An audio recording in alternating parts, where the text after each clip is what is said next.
episode of Matt's Garage. Today we're going to be talking about replacing the oil in your Gy6 150cc engines, specifically a Yerf dog. Yerf dogs use a Howard Gy6 150cc engine. All Gy6 150cc engines have a dipstick right here.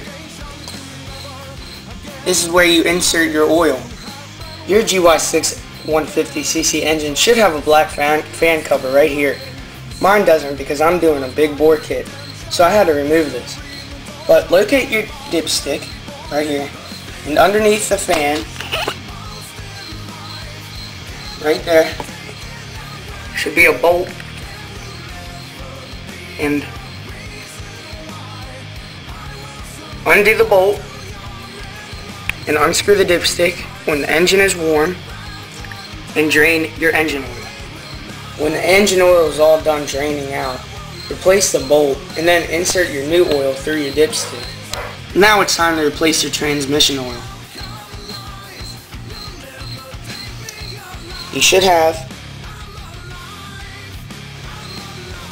right here, next to a screw, next to your transmission bolt. It's very simple.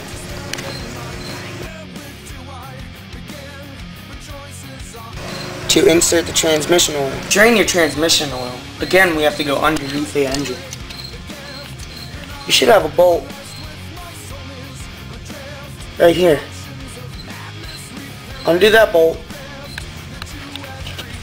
along with the bolt right here on the side of the engine where you insert the transmission oil, and the oil should drain out